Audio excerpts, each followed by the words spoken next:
చేసినటువంటి ఎన్నో నిజాం గురించి చెప్తున్నాము అని అంటే రెండో నిజాం గురించి చెప్తున్నాం. ఓకే, అయితే రెండో నిజాం, మొదటి నిజాం ఎవరు? నిజాముల్ ముల్క్. రెండో నిజాం ఎవరు? నిజాం అలీ ఖాన్. ఓకే, నిన్న ప్రీవియస్ క్లాస్ లో నిజాం అలీ ఖాన్ గురించి చెప్పాను. నిజాం అలీ ఖాన్ యొక్క పరిపాలన కాలం ఎంత? 1762 నుంచి 1803. ఓకే, ఈ రోజు మూడో నిజాం అయినటువంటి సికిందర్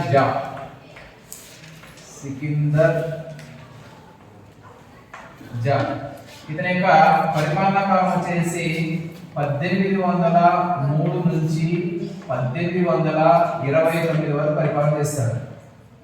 1803 నుంచి 1829 వరకు పరిపాలన చేసినటువంటి ఎన్నో నిజాం చెప్తున్నాం మనం? మూడో నిజాం. ఓకే, అంతకుముందు ఉన్నటువంటి రెండో నిజాం అయినటువంటి నిజాం అలీ ఖాన్ ఏ విధంగానైతే నిజాం బిరుదును వహించాడో సేమ్ యాజ్ గా మూడో నిజాం అయినటువంటి ఎవరు? సికిందర్ జా కూడా మూడో నిజాం బిరుదుని అవలంబిస్తాడు. ఓకే, మొదటి నిజాం బిరుదుని వహించినటువంటి వ్యక్తి ఎవరు?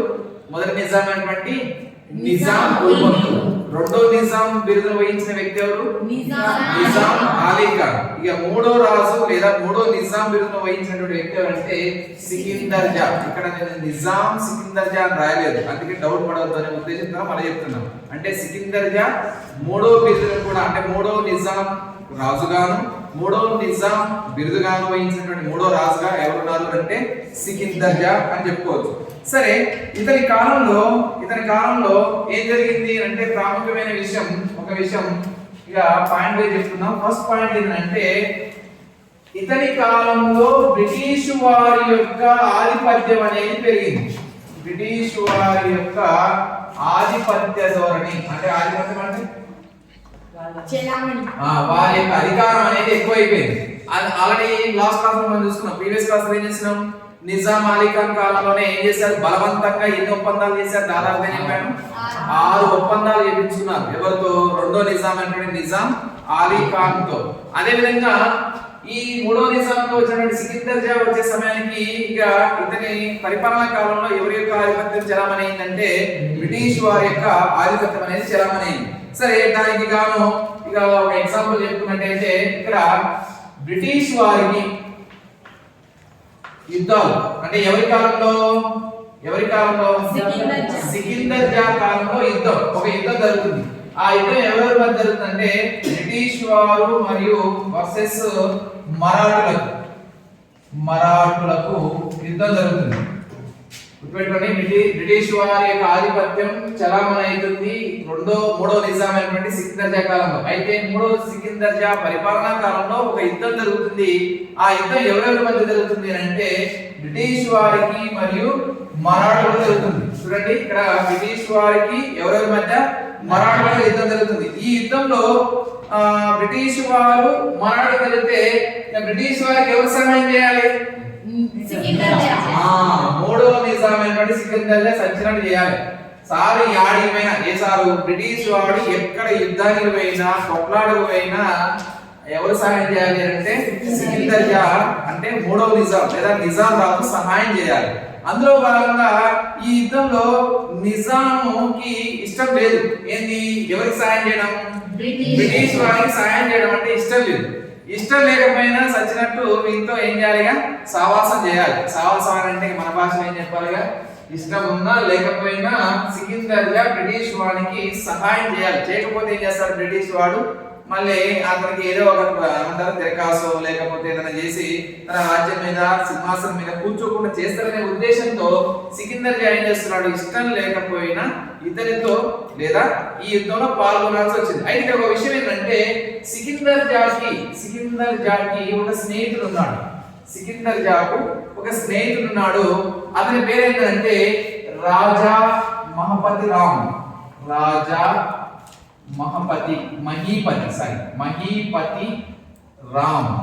అనేటటువంటి స్నేహితుడు ఉన్నాడు. రాజా మహీపతి రామ్ అనేటువంటి ఎవరితను? స్నేహితుడు. స్నేహితుడు అంటే మీకు ఇంకో విషయం చెప్తాను. ఇతను ఒక ప్రాంతానికి గవర్నర్. ఏ ప్రాంతానికి అంటే బీరర్. బీరర్ ప్రాంతానికి గవర్నర్ ఇతను. అంటే బీరర్ ప్రాంతానికి గవర్నర్ గా ఉన్నటువంటి రాజా మహిపతి రామ్ అనేటువంటి వ్యక్తి నిజాం రాజుకి, మూడో నిజాం అనేటువంటి సికిందర్ జాకి స్నేహితుడు అన్నమాట. అయితే ఇప్పుడు సికిందర్ జా స్నేహితుడైనటువంటి రాజా మహిపతి రామ్ కూడా వీడంటే ఇష్టం లేదు. ఎవరంటే బ్రిటిష్ వారంటే ఇష్టం లేదు. సార్ ఎక్కడ గవర్నర్? బీరర్ ప్రాంతానికి గవర్నర్. కాబట్టి బ్రిటిష్ వారంటే కూడా ఇది నచ్చదు. ఇటు నిజాం రాజుకు బ్రిటిష్ వారంటే నచ్చదు, తన స్నేహితుడైనటువంటి రాజా మహిపతి రామ్ కూడా నచ్చదు. అయినా సరే ఏం చేయాలి? బ్రిటిష్ వారికి సాయం చేయాలి. సార్ అడిగిపోతున్నాడు, ఎవరి మీద యుద్ధం వెళ్తున్నాడు? మరాఠాలతో. దీన్ని ఏ యుద్ధం అని అంటే రెండో మరాఠీ యుద్ధం అని కూడా అంటారు. రెండో మరాఠీ యుద్ధం అంటారు.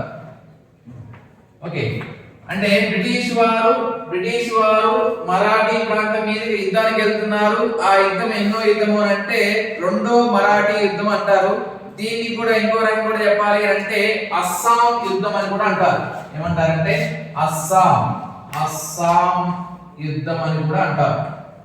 అస్సాం యుద్ధం ఇది ఎప్పుడు జరుగుతుందంటే 1803వ సంవత్సరంలో జరుగుతుంది. అస్సాం యుద్ధం అనేది ఎప్పుడు జరుగుతుందంటే, లేదా రెండో మరాఠీ యుద్ధం అనేది ఎప్పుడు జరుగుతుందంటే 1803వ సంవత్సరంలో జరుగుతుంది. ఈ 1803వ సంవత్సరంలో జరిగినటువంటి యుద్ధంలో ఇప్పుడు ఈ యొక్క నిజాం సైన్యాన్ని ఎవరు నడిపించాలిగా? అర్థమైందా? నేను చెప్పే మాట అర్థమవుతుందా? బ్రిటిష్ వారికి మరాఠాలకి యుద్ధం. బ్రిటిష్ వారికి ఒక ఆలోచన వచ్చింది, అరే మరాఠా ప్రాంతం మీద పోయి యుద్ధం చేసి మరాఠా ప్రాంతాన్ని ఆక్రమిద్దామని ఆలోచన వస్తే ఈ యొక్క మరాఠాలతో యుద్ధం చేయాలి అంటే ఎవరు రావాలి? బ్రిటిష్ వారి యొక్క సరఫకి ఎవరు రావాలి? నిజాం వాడు రావాలి. ఈ నిజాం వాడు రావాలి. కానీ ఇక్కడ ఎందుకు ఈ స్నేహం గురించి ఎందుకు చెప్పాను అంటే సికిందర్ జాకి వెళ్ళడం అంటే ఇష్టం లేదు. అంటే వీని దగ్గరికి, అంటే వీనితో యుద్ధానికి వెళ్ళడం అంటే ఇష్టం లేదు. కాబట్టి అలా నాకు ఇష్టం లేదా భయ్, నువ్వేం చేస్తావు అంటే నా స్నేహితుడిగా ఏం చేస్తావు? నా ప్లేస్ లో, నా స్థానంలో నువ్వు పోరా అని చెప్పి నిజాం రాజు తన స్నేహితుడు చెప్పాడు. ఆ స్నేహితుడు ఎవరంటే రాజా మహిపతి రామ్ కి చెప్పాడు.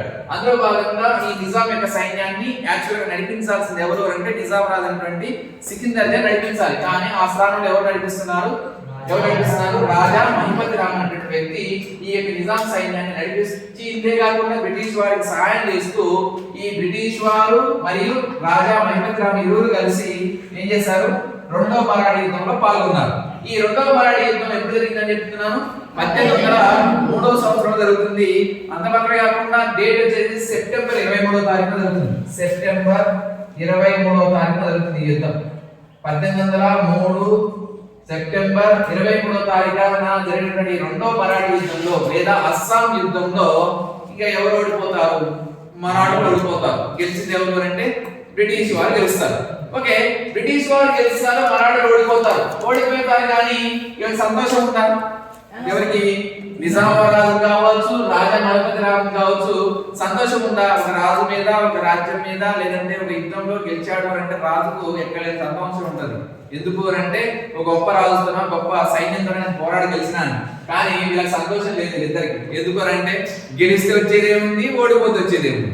ఇది ఏం రాదు. ఎవరికి వస్తుంది? లాభం బ్రిటిష్ వారికి వస్తుంది. కాబట్టి అందులో వీరికి సంతోషం లేకుండా అయిపోయింది. ఎవరికి? నిజాం రాజు.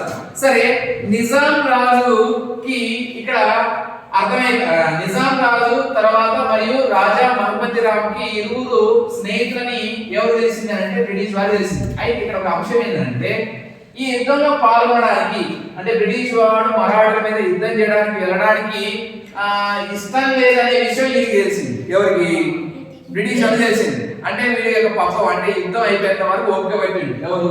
బ్రిటిష్ వాడు. ఎందుకు అని అంటే ఆల్రెడీ బ్రిటిష్ వారితో సహాయం చేయాలన్నా నిజాంకి ఇష్టం లేదు, స్నేహితుడికి ఇష్టం లేదు. కానీ ఈ యొక్క విషయం అనేది ఎవరికి? బ్రిటిష్ వాడికి తెలిసినప్పటికీ కూడా ఈయన ఎందుకున్నాడు అని అంటే ఒకవేళ ఇప్పుడు నేను ఏమైనా ఆంక్షలు విధించినా, లేకపోతే నేను ఏమైనా వాళ్ళ మీద దురుసుగా ఏమైనా మాట అన్నా కానీ వీళ్ళు ఏం చేస్తారు?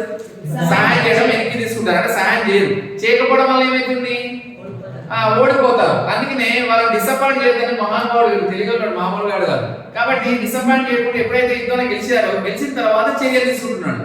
గెలిచిందేమో వీళ్ళు ఎవరి వల్ల గెలిచారు? నిజాం సైన్యం మరియు స్నేహితుడైనటువంటి రాజా మహిపతి రామ్ ద్వారా బ్రిటిష్ వారు మరాఠా మీద యుద్ధంలో గెలిచారు.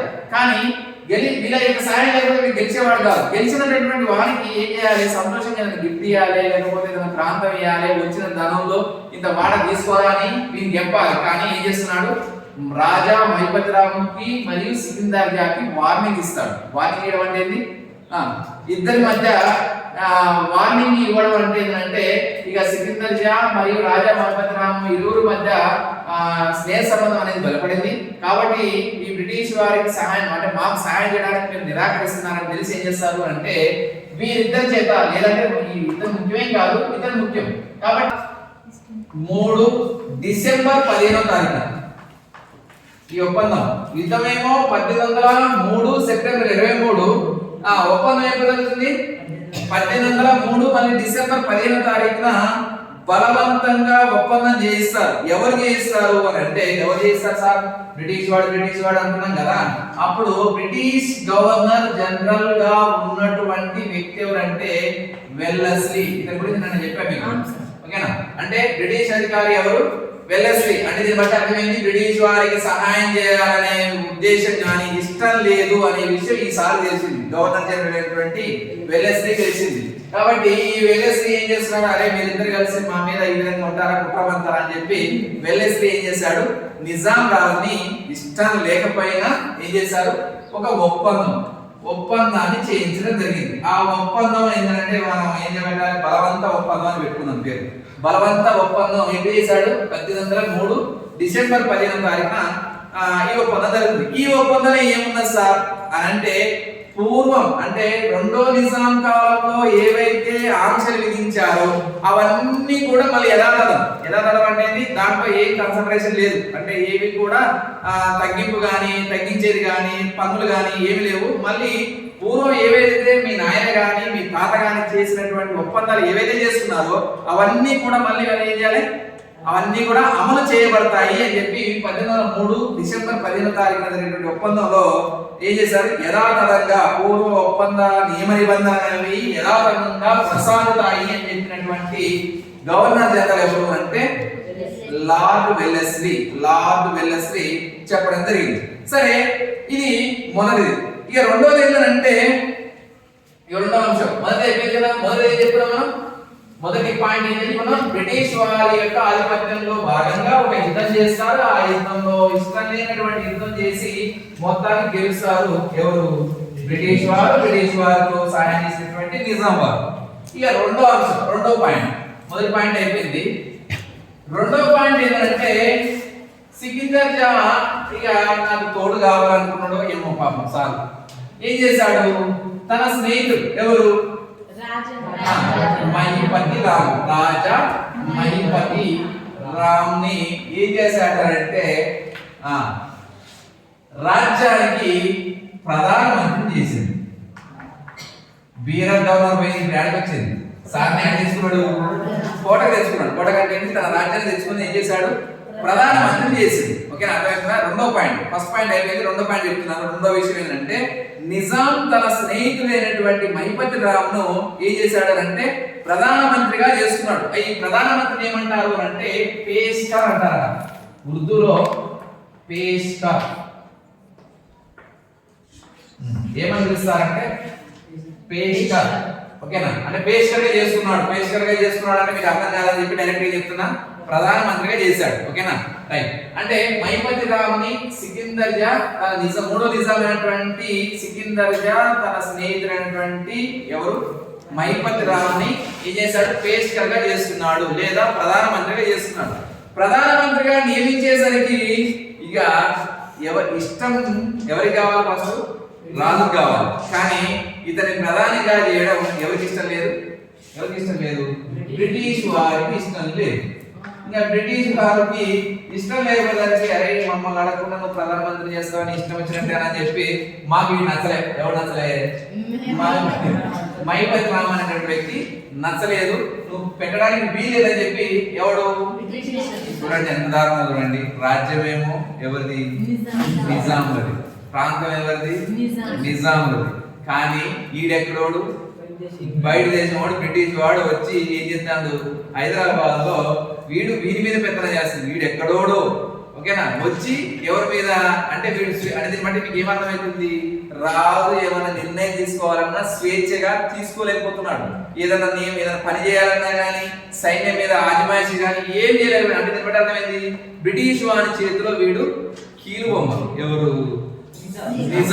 నిజాము బ్రిటిష్ వారి చేతిలో కీలుబొమ్మ. అందులో భాగంగా ఈ ప్రధానమంత్రిగా చేసినటువంటి మూడో నిజాము మహిపతి రామును ప్రధానిగా చేస్తే ఎవరికి నచ్చలేదు? బ్రిటిష్ వాడికి నచ్చలేదు. నచ్చకపోగా వీడు ఏం చేశాడు తెలుసా? వీడంతా బాబు నేను ఒక వ్యక్తిని చూపిస్తా వాడిని పెట్టి అని చెప్పి ఒకరిని నియమిస్తారు. వాడి పేరు ఏంటంటే చందూలాల్. ఎవరు నియమిస్తాడు అంటే చందూలాల్ నియమిస్తాడు. ఓకే అంటే ఇతన్ని చందూలాల్ని అంటే మహిపతి రాముని తీసివేసి ఇప్పుడు ప్రధానిగా ఉన్నటువంటి మహిపతి రాముని తొలగించి ఎవరు పెడుతున్నారు? ఎవరికి ఇష్టమైన వారిని? బ్రిటిష్ వారికి ఇష్టమైనటువంటి ఎవరు నియమించారు? చందూలాల్ని నియమించడం జరిగింది. ఓకే ఇక్కడ వరకు స్టోరీ ఆపుతాం. నెక్స్ట్ ఇద్దరు మళ్ళీ ఒకసారి కంటిన్యూషన్ లో తర్వాత చూద్దాం. నెక్స్ట్ మూడో పాయింట్ ఓకేనా. ఫస్ట్ పాయింట్ ఏం చేశాడు? ఆధిపత్యంలో భాగంగా యుద్ధం చేశాడు, ఆ యుద్ధంలో గెలిచారు. రెండో పాయింట్ ఏం చెప్తున్నాం? సికిందర్ మూడో నిజాం ఏం చేశాడు? తన స్నేహితుడైనటువంటి మహిపతి రాముని ఏం చేశాడు? ప్రధానిగా చేస్తే ఏం చేశాడు? ఎవరికి నచ్చలేదు? బ్రిటిష్ వాడికి నచ్చకపోగా బ్రిటిష్ వాడు మళ్ళీ తనకిష్టమైనటువంటి వ్యక్తిని తన మాట వినే వ్యక్తిని చందూలాల్ని నియమించుకున్నాడు. ఓకే ఇక స్టోరీ అంటే కాలం గడుస్తున్న సందర్భంలో ఇక సికిందర్ జా ఏం చేశాడు అంటే 1806 సంవత్సరంలో 1806 సంవత్సరంలో ఇది వేరే వేరే పడిందండి. 1806 సంవత్సరంలో సికిందర్ జా ఒక నగరాన్ని నిర్మిస్తాడు. సికిందర్ జా ఒక నగరాన్ని నిర్మిస్తాడు. ఆ నగరమే ఏంటిది అని అంటే సికింద్రాబాద్. ఓకేనా. ఇప్పుడున్నటువంటి సికింద్రాబాద్ ఎవరు నిర్మించారు అంటే మూడో నిజాం అయినటువంటి ఎవరు? సికిందర్ జా. అంటే తన పేరు మీదుగా మూడో నిజాం అయినటువంటి తన పేరు మీదుగా సికిందర్ జా తన పేరు మీదుగా ఒక నగరాన్ని నిర్మిస్తాడు.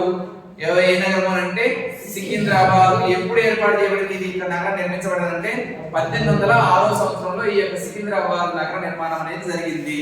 ఇప్పుడు నేటికి కూడా ఈ సికింద్రాబాద్ గానే కొనసాగుతుంది. ఈ సికింద్రాబాద్ గా కొనసాగుతున్న నగరాన్ని నిర్మించినటువంటి ఎన్నో నిజాం? మూడో నిజాం. అతని పేరే సికిందర్ జా. ఓకేనా రైట్.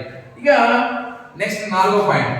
ఇక ఫోర్త్ పాయింట్ ఏంటంటే రాజ్యం పటిష్టవంతంగా ఆల్రెడీ పటిష్టవంతంగానే ఉంది. రాజ్యం పటిష్టవంతంగా లేదా?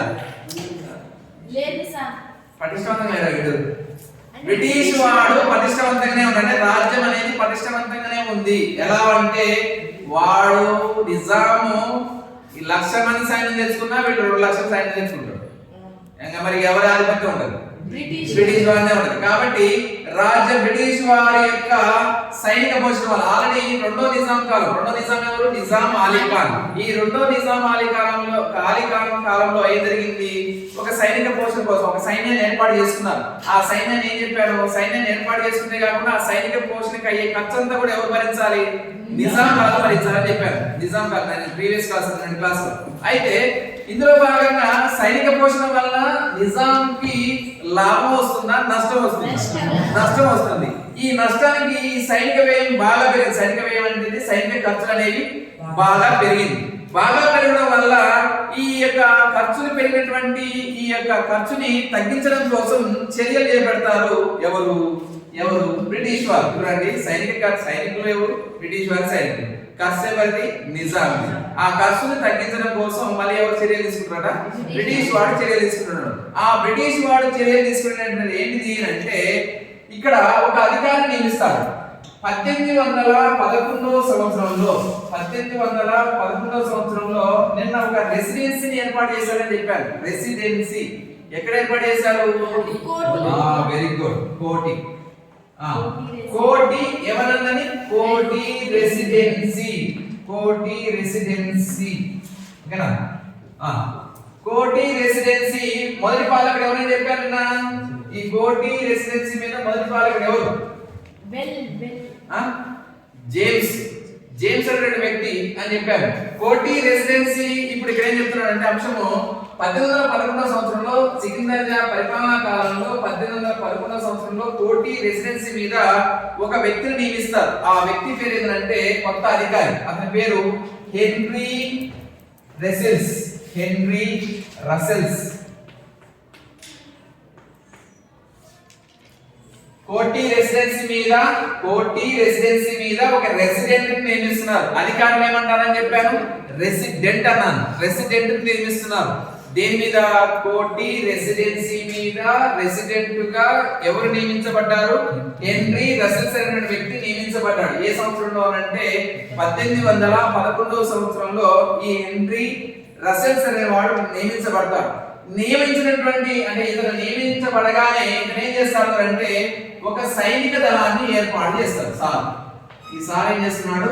సైనిక దళాన్ని ఏర్పాటు చేశాడు. ఎవరు? Henry Russell's. అదేవిధంగా 1811 సంవత్సరంలో బ్రిటిష్ గవర్నర్ జనరల్ అయినటువంటి లార్డ్ వెల్లెస్లీ ఈ కోటి రెసిడెన్స్ మీద ఒక అధికారి, ఆ అధికారిని ఏమంటారంటే రెసిడెంట్ అంటారు. ఆ రెసిడెంట్ గా ఎవరు నియమిస్తారు అంటే హెన్రీ రసెల్స్ నియమిస్తారు. ఈ హెన్రీ రసెల్స్ నియమించగానే తాను ఏం చేస్తున్నాడు అంటే ఏమి ఏర్పాటు చేస్తున్నాడు? ఒక సైనిక దళాన్ని ఏర్పాటు చేశాడు. ఏ